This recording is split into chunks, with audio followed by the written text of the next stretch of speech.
hard work that you all do in our communities day in, day and day out to keep our community safe. So thank you on behalf of the state of Florida and Florida's cabinet.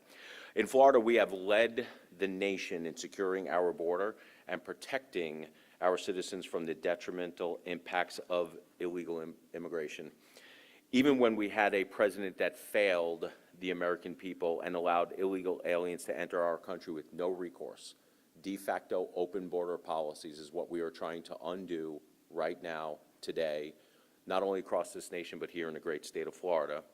But fortunately, we have a president, a governor, and a legislature that is willing to fight back on what we had seen and what we had called the Biden border crisis. And last year, the American people spoke loud when they put President Trump back in the White House with a mandate, a clear and obvious mandate to fix the border and address the wide-ranging issues caused by illegal immigration.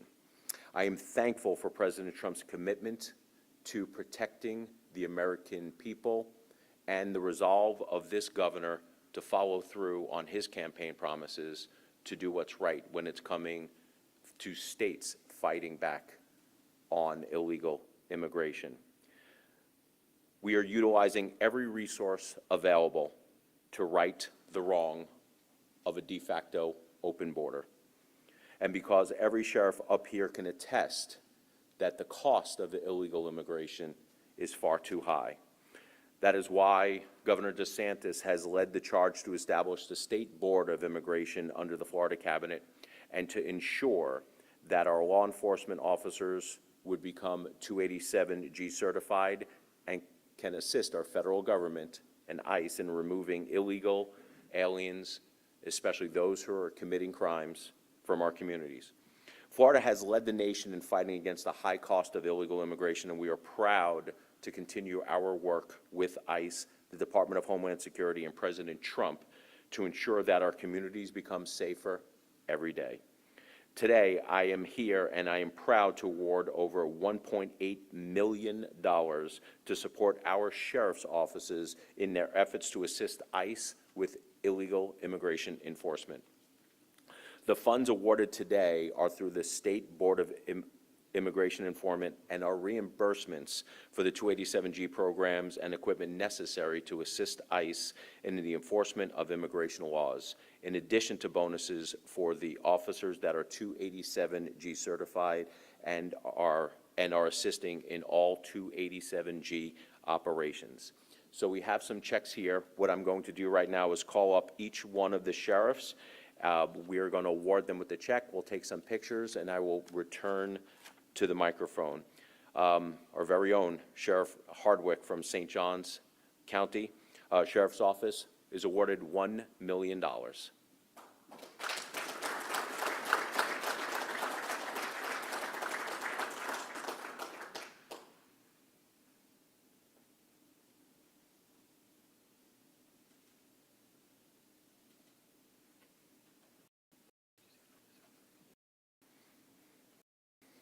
Next up, Sheriff Cook, Clay County Sheriff's Office, awarding $606,151.13. Came from Sheriff, I don't know.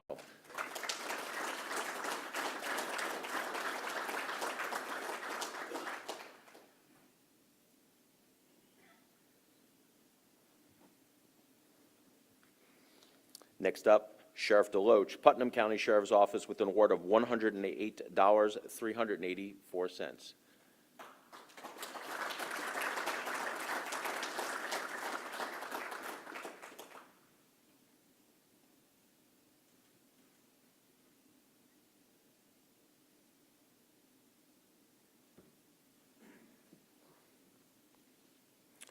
City of Jacksonville, Sheriff T.K. Waters awarded $94,000. Sheriff.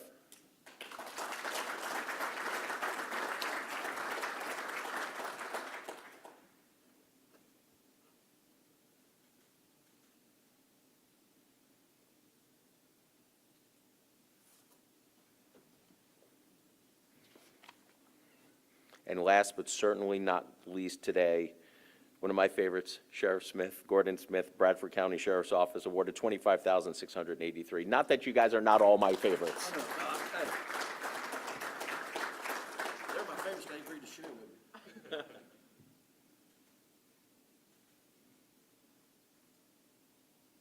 right, let's get a big old group photo over.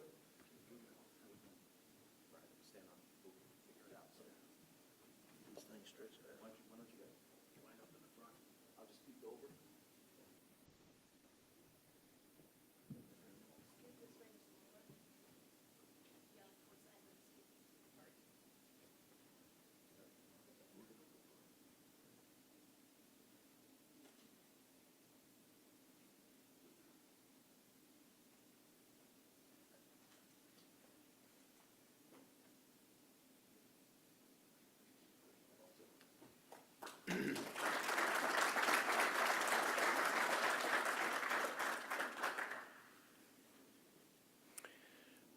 Again, I want to thank the sheriffs for everything that you guys do in communities. Look, I know how hard it is over the past couple of years without the leadership, the lack of leadership coming from the federal government flowing down. Over the past couple of years, it's been, very difficult to be in law enforcement as your profession. And I know firsthand what you guys go through. I'm so thankful that here in the free state of Florida that we do everything that we can to try to put you guys on the pedestal, because you guys truly are the community heroes. It's not only just keeping our community safe, but it's the things that people don't see. Responding to calls day in, day out, talking to people, making sure that we're doing everything that we possibly can in order to keep our community safe, which doesn't necessarily mean putting the bad guys away. That's a big part of it, but also making sure that we are preventing crime, which is a big issue. And I just personally want to thank you guys. Everyone here knows that we are talking about property tax reform, and the governor and I have always said, and we will maintain, that we must prioritize law enforcement and make sure that law enforcement has the resources that they need and our first response to make sure that we keep our community safe. The first role is sure that we protect our citizens. And there is no better way to protect our citizens locally than to make sure that we are prioritizing our first responders and making sure that they are the first things to be funded. Now, I'm sure you guys have seen over the past couple weeks that I have been quite famously arguing with some of these local governments. But I want you to know that the governor and I and the whole cabinet have your back. And we will continue fighting for you guys to make sure that you have the resources that you need. So again, on behalf of the whole state of Florida, we are grateful for all the work that you guys do in our communities, keeping us safe. So with that, let's invite Sheriff Robert Harwick from right here in St. Johns County to come up for some remarks. Sheriff. CFO, thank you. And on behalf of the 1,000 members of the St. Johns County Sheriff's Office, sir, thank you. You know, the front of this podium says supporting law enforcement, sir, and I think we got clear, concise, and factual information all the way from the President of the United States to the governor, to all of you cabinet members, including you, sir, and our lieutenant governor, saying this is exactly what the state of Florida is going to do. We're going to lead from the front, we're going to lead by example, and we're going to set the tone of the rest of the United States. And it's exactly what we did. But as I accepted this check here today of just over $1 million, I wanted to bring my entire team to my left and your right. They should be standing here in front of me because those are the men and women that work behind the scenes. And again, they got that clear decision and clear direction of what to do under the 287G program, and we really stepped it up. We were all in, and my fellow brothers and sister, of course, as Clay County Sheriff and my Duval County Sheriff and Bradford County Sheriff. We were all in up here in Putnam County, of course. We were all in up here, sir, under the 287G. St. Johns County Sheriff's Office in the very near future, we will have 104 designated immigration officers. I think we set the tone, of course, as this is just simply telling you, CFO, that we're going to do it. We're going to do it better than everybody else, of course, across the United States of America. We also have 31 WSOs in our jail program. And we are down the same road that my fellow Sheriff, Sheriff T.K. Waters and Sheriff Michelle Cook are doing with the JEM program. We have actually put all of our paperwork in, waiting for the federal government to give us that designation of the JEM program in our jail. So again, sir, we are all in. And I will tell you this, sir, it starts with you. You have been accessible when you worked in the Senate. You're accessible now. You answer your phone. You're one of those people, of course, that are just, you're doing the right thing, sir. And we're excited to work with you as our CFO. Thank you for your support today. But I just want to give a special shout out to our deputy sheriffs, our men and women of the St. Johns County Sheriff's Office.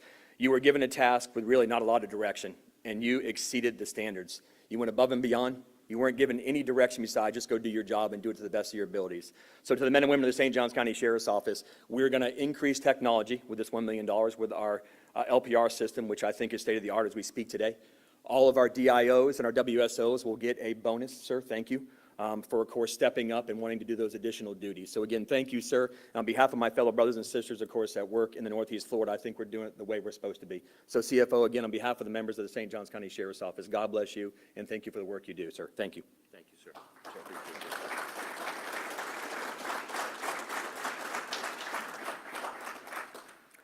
Thank you, Sheriff. Next up, Sheriff T.K. Waters, Duval County.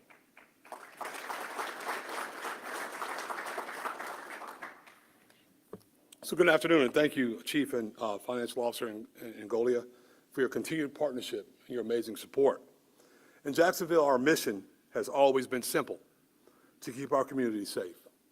Every decision we make, every policy we implement, comes back to the core responsibility, or that core responsibility. And illegal immigration enforcement is no different. When individuals break the law to enter our country and then go on to commit crimes in our neighborhoods, it puts families, businesses, and our deputies at risk. And I want to commend the governor, the legislature, our CFO for taking this issue seriously and backing it up with real action, not just words. From new laws that hold people accountable to resources that help sheriffs do their jobs more effectively, the state has provided leadership that has been made a real difference on the ground in our communities. Through coordination with our state and federal partners, we've arrested and processed 545 criminal aliens for deportation in 2025 alone through our 287G program. That's 545 individuals who've committed crimes in our communities, 140 of them, over 140 of them DUIs that are very dangerous on our roadways, who have committed crimes in our community and can thankfully no longer victimize the citizens of Jacksonville. The work we've done is all about protecting victims, enforcing the rule of law, and maintaining trust with the law-abiding members of our immigrant communities, people who came here the right way and deserve to live without fear of those who didn't. As sheriff, I'm proud that Jacksonville is part of a broader effort to uphold the law with integrity, fairness, and professionalism. Public safety is a shared responsibility between local law enforcement, our state leaders, and the community that we serve. And together, we're making Florida a stronger, safer place for everyone who calls it home. Thank you once again, CFO. We appreciate you very much. Thank you, Sheriff. Appreciate you. Next up, Sheriff Michelle Cook, Clay County.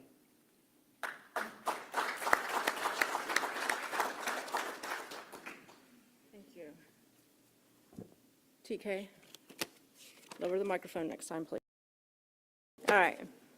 So thank you so much. And CFO Ingoglia, did I say that right? I always mess up. CFO Blaise. CFO Blaise. All right. Thank you for your continued support of the men and women in law enforcement who are out there every single day, putting their lives on the line to keep our communities safe. And like what was alluded to earlier, Clay County, Duval County, and 2 other agencies in the state of Florida have had the jail enforcement model for years, and where we would work with ICE on criminal aliens that were arrested on state charges, but we always felt like we were just sort of doing it on our own because there was not support, there was not funding to help us assist. But we know through our experience that more often than not, the illegal aliens that are committing crimes in communities are committing crimes against other immigrants who are here trying to do the right thing. So I'm relieved that the president and the governor and the cabinet and you, of course, are really seeing this for what it is. It's about protecting communities. So I want to thank you for the opportunity to be here today. I stand before you to tell you that Florida has discovered the recipe for law and order success. Obviously, we must have citizens who support their local law enforcement deputies and actively take part in crime-fighting initiatives. Second, you must have strong sheriffs, and Florida leads the way with strong sheriffs who set strategic priorities to reduce crime and the fear of crime. But the icing on the cake for Florida is that our great free state has state leadership that actively supports local officials, including, and most importantly, your sheriffs, as we continue to keep our communities safe. I want to thank you, sir, for your hard work to ensure that sheriffs receive the funding that we need to keep our communities safe. And that funding is especially critical for counties like mine, who don't have a whole lot of money in Clay County. Illegal immigration is a pressing issue in our state and in our country, and the money received here today will be used to strengthen law enforcement efforts, ensuring that our deputies can respond quickly and effectively. On behalf of the men and women of the Clay County Sheriff's Office, I just want to say thank you for supporting the boots-on-the-ground responders and for being a good partner to law enforcement. Thank you.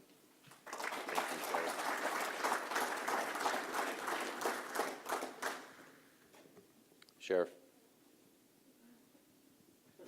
I'm just saying. Yes, sir. Won't happen again. Next up, Sheriff Gordon Smith, Bradford County Sheriff. I promise you I keep this to 15 minutes, so I wrote it down. Thank you. You really stepped up, not only what you did in the Senate, but when you come CFO, you did exactly everything you said you was going to do. So on behalf of the men and women that serve and protect and keep our community safe each and every day, thank you, and thank you for allowing us to have the governor for the great free state of Florida that we have, or we wouldn't be where we're at today, leading the nation. To you in the media, let me explain something to you. Law enforcement is not politics. It's protection. It's the foundation of every safe neighborhood and every free nation. The men and women of law enforcement proudly support our federal partners in their mission to enforce immigration law and remove those who enter our country illegally. This is not about division. It's about defense. Defense of the rule of law and the safety of our citizens that we took an oath to serve and protect. We do this because we love our country. We love our communities and the people who follow the law, including those who come here legally. They work hard and embrace the American way of life. We don't lock our doors at night, for we fear our neighbors. We lock them because we love the families inside. And just like that, we enforce the law not out of fear, but out of love. Love for what's right. Love for our people, and love for a nation that we have sworn to protect. And if you have a problem with that, leave. Find you another place. Find you another country. But public safety is not a partisan issue. So don't try to make it that way. We see it too much every single day. It's a promise that as long as we wear this badge, I might add that's a sheriff's badge, we'll uphold the law, protect the innocent, and stand firm in the security of every American. So thank you, and God bless the brave women and men who took an oath and owe a duty to serve and protect our communities. And to y'all, I want to say thank you. And again, thank you, CFO. And this will go to working with our federal partners to ensure we keep our communities safe. Thank you. Thank you, sir.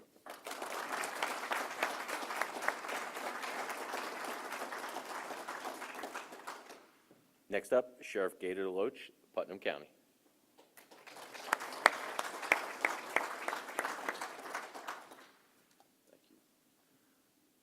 CFO Ingoglia, words are inadequate to express our gratitude for your support of law enforcement, not only here in Northeast Florida, but throughout the state. Florida has gotten it right with our immigration model. We see that it's effective, we see that it's working, and we can't say thank you enough for the unified support that we see not only from you, but from the governor, the State Board of Immigration, and the legislature.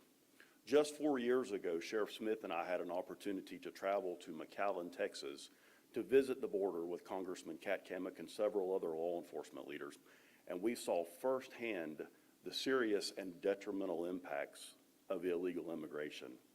We witnessed firsthand where coyotes and human traffickers were taking young, innocent, small children and toddlers and tossing them in the water to create diversions so that illegal criminal aliens could be smuggled back into the United States where they had previously been deported for atrocities and crimes that they had committed against other human beings. And we left there absolutely defeated that day. It was eye-opening, to say the least, demoralizing and absolutely defeated when we left there. But it's refreshing now to see that we have a governor, a CFO, and a legislature who supports our mission and understands the importance of the fact that every town is a border town. And we see those impacts here daily. So from all of us, again, thank you. Thank you, Shane.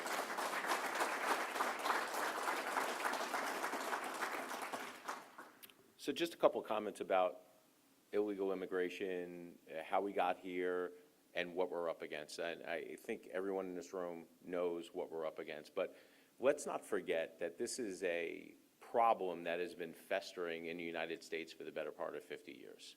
Ever since the 1980s, it was supposed to be a grand bargain where we were going to have better, more enforceable immigration law in exchange for amnesty way back when in the 1980s. Well, we got the amnesty, but we didn't get the enforcement of the immigration laws. And going forward, the federal government has not been able nor willing to crack down on illegal immigration for a long time.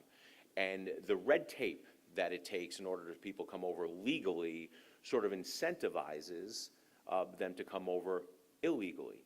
And when you combine those two with what we saw in the previous presidential administration with a de facto open borders policy, it's a recipe for disaster. I mean, you guys are here to keep our community safe. I mean, is it a coincidence that over the past 20 years we've seen a rise in some of these violent crimes with the corresponding rise of illegal immigration, drugs? We have people in our communities literally ODing, and it can all be traced back to the lack of enforcement of specifically the southern border. We have emboldened the drug cartels to the point where they're actually making more money off of human smuggling these days than they are off of drug trafficking. I mean, it's a sad state of affairs, but who can we blame? I mean, I think a lot of the blame goes on the federal government for not doing anything for almost 50 years. And now we're all put in this situation where we have illegal immigrants who are committing crimes in our communities, and you guys have to go and keep everyone safe. We are asking you to do things that nobody has ever done before when it comes to not only keeping your community safe, but also enforcing immigration law and going the extra mile in doing so.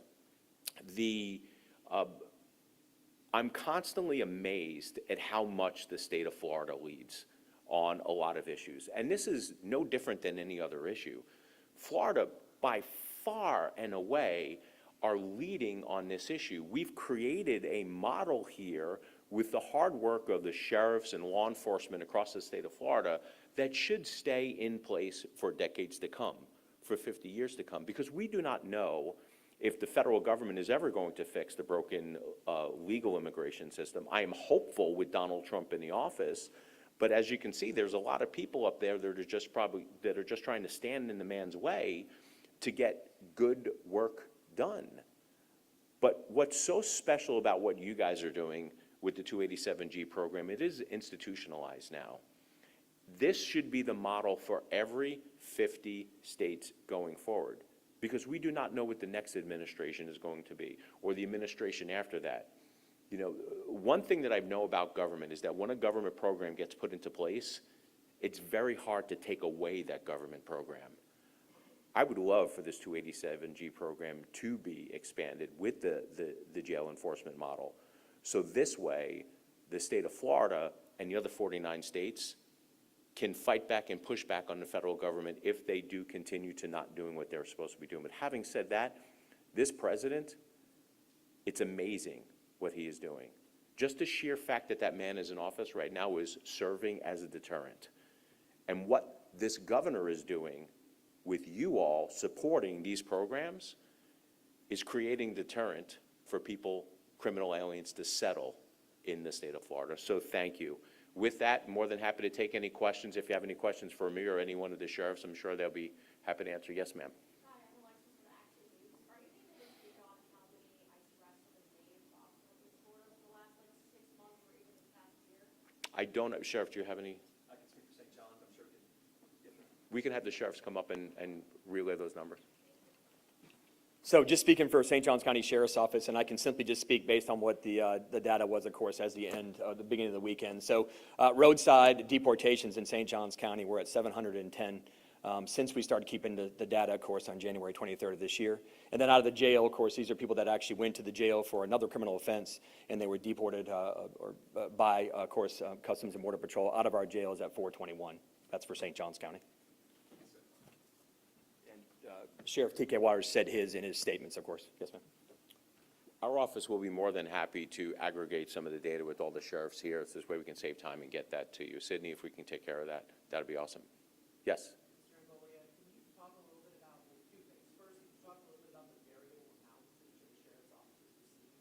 And are sheriffs and other law enforcement agencies across the state also receiving funds like these folks are? So I'll answer the second question first is yes, other law enforcement agencies are receiving the funds, and it's done by a formula of how many people they have in the program, how many they're trained, how much money they are expending.